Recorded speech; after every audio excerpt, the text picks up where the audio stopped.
শুক্রবার দুপুর প্রায় 12টা নাগাদ হঠাৎ বয়ে যাওয়া প্রবল কালবৈশাখী ঝড়ে তছনছ হয়ে যায় উদয়পুর শহরের মহাদেব দিঘির পার সংলগ্ন এলাকা।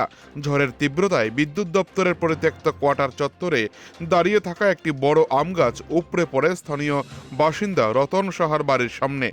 প্রত্যক্ষদর্শীদের মতে ঝড়ের দাপটে মুহূর্তের মধ্যে গাছটি ভেঙে পড়ে রতন সাহার বাড়ির মূল গেট ও সংলগ্ন দেওয়ালের উপর। ফলে গেট ও দেওয়ালের একাংশ সম্পূর্ণ ভেঙে যায়। ঘটনায় আতঙ্ক ছড়িয়ে পড়ে এলাকা জুড়ে। সৌভাগ্যবশত এই ঘটনায় কোনো প্রাণহানির খবর পাওয়া যায়নি। গাছটি রাস্তার উপর পড়ে যাওয়ায় ওই এলাকায় যান চলাচল সম্পূর্ণভাবে বন্ধ হয়ে পড়ে। স্থানীয়রা প্রথমে নিজেদের উদ্যোগে পরিস্থিতি সামাল দেওয়ার চেষ্টা করলেও বিশাল আকারের গাছ সরানো সম্ভব হয়নি।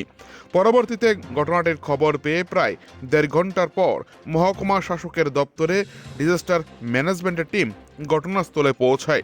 তারা দ্রুত গাছ কেটে রাস্তা পরিষ্কার করে এবং পুনরায় যান চলাচল স্বাভাবিক করে তোলে।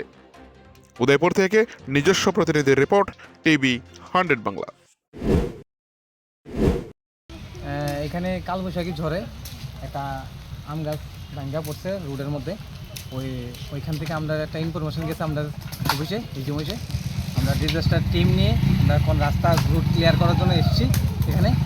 আর এটা হচ্ছে অমর সাগর মদের দিঘির পার এই জায়গাটার নাম। তো আমরা এই রুট ক্লিয়ার করতেছি এখানে।